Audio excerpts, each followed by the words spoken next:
আপনারা সবাই জানেন যে আজকের আলোচনার বিষয় ছিল, যেটা আগেও আলোচিত হয়েছে, প্রধানমন্ত্রী কয় মেয়াদ পর্যন্ত দায়িত্ব পালন করতে পারবেন।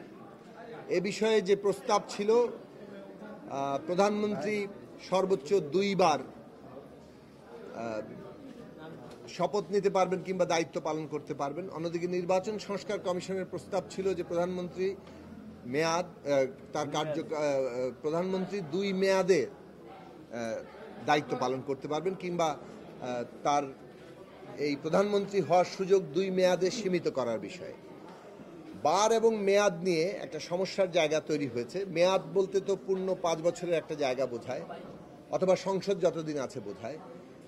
আর 2 বার বলতে যেভাবে একই মেয়াদের মধ্যে 2 বার হতে পারে, এই রকম একটা সমস্যার জায়গা থেকে আলোচনাটা এসেছিল যে এখানে প্রস্তাব এসেছিল যে প্রধানমন্ত্রীর মেয়াদকাল এক জীবনের সর্বোচ্চ একটা বছর দিয়ে ঠিক করা, এবং এই বিষয়ে আসলে সর্বোচ্চ 10 বছর একজন ব্যক্তি তার জীবৎকালে প্রধানমন্ত্রীর দায়িত্ব পালন করতে পারেন। এই প্রস্তাব সর্বশেষ এসেছে। এই প্রস্তাব আসার পরে আমরা প্রস্তাব করেছি যে আমরা কিছুটা পারস্পরিক আলোচনার জন্য সময় নেই, এবং সেই সময় দেওয়া হয়েছে। ঐকমত্য কমিশন সেটা অনুমোদন করেছেন। পরস্পর রাজনৈতিক দলগুলো আলাপ আলোচনা করেছে, এবং আলাপ আলোচনার পরে যখন আবার আলোচনা শুরু হয়েছে, সেখানে অধিকাংশ রাজনৈতিক দল, 3টি দল বাদে অধিকাংশ রাজনৈতিক দল এই বিষয়ে একমত হয়েছে যে সর্বোচ্চ 10 বছর একজন ব্যক্তি তার জীবনকালে প্রধানমন্ত্রীর দায়িত্ব পালন করতে পারবেন।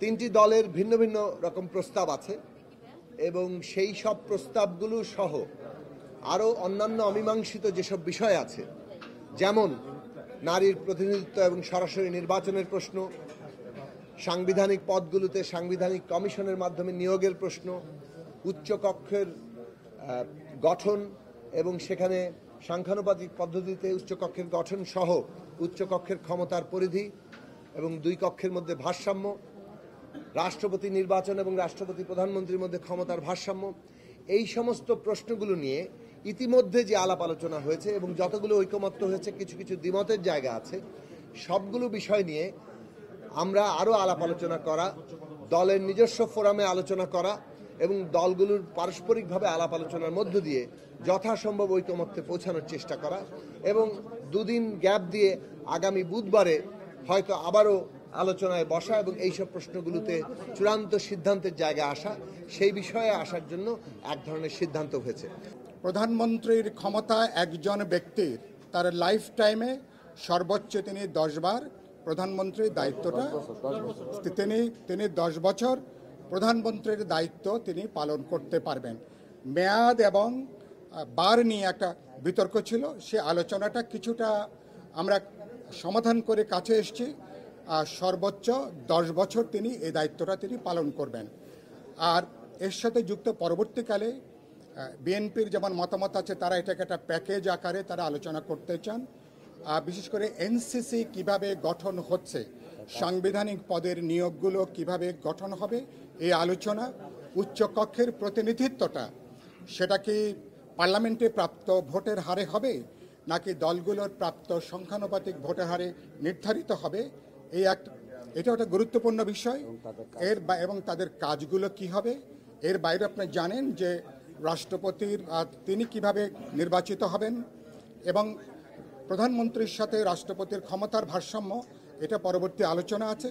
গুরুত্বপূর্ণ আলোচনা এখন স্থগিত হয়ে আছে, সেটা হলো যে নারী আসন 100তে উন্নীত করে নারী আসনে প্রত্যক্ষ নির্বাচনটা কিভাবে হবে, এই বিষয়গুলো আলাপ আলোচনা হচ্ছে।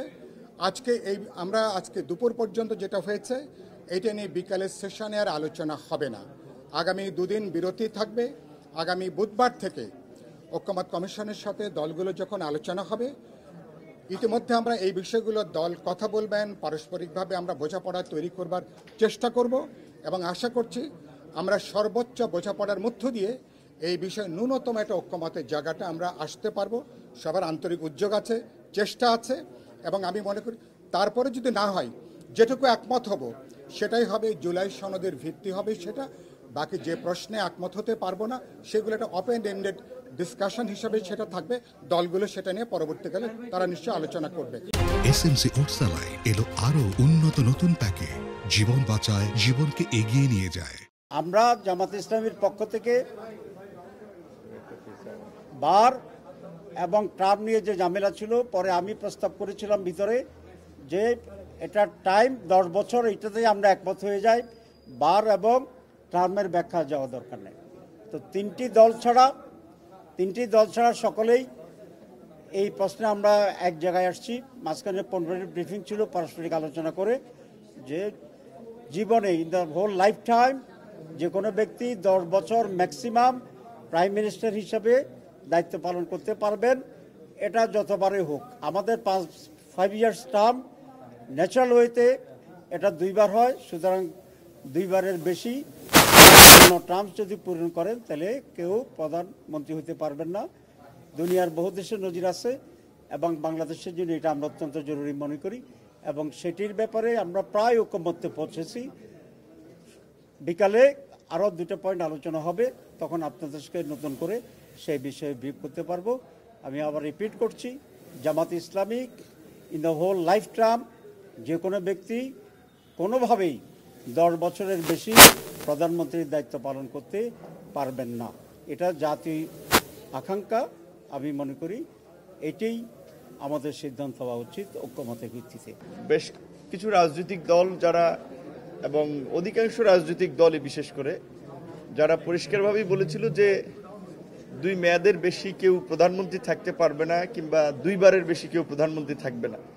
কার্যত বার আর মেয়াদ আসলে ওইভাবে কেউ হিসাব করে বলে নাই যে কেউ মেয়াদের আগে যদি অভিশংসিত হয়, অপসারণ ঘটে, সেই ক্ষেত্রে আবার ভাঙতি বছর তিনি পরে পুষিয়ে নিতে পারবেন কি না, ওইরকমভাবে তো চিন্তা করে বলে নাই।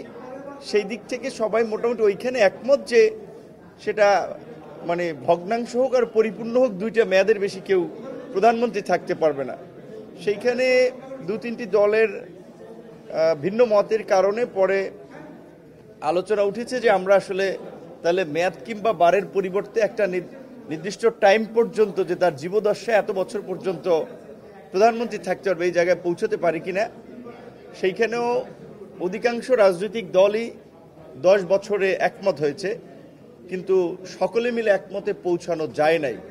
এরকম আরও বেশ কিছু বিষয় আপনারা দেখেছেন গত কয়েকদিনে, যেমন জাতীয় সাংবিধানিক পরিষদ যে এনসিসি, তারপরে আপনার দ্বিকক্ষ বিশিষ্ট পার্লামেন্টই এটা হবে কিনা, আবার উচ্চ কক্ষে সেটা সংখ্যানুপাতিক হবে কিনা, এরকমের কয়েকটি বিষয়ে রাষ্ট্রপতি নির্বাচন প্রক্রিয়া রয়েছে।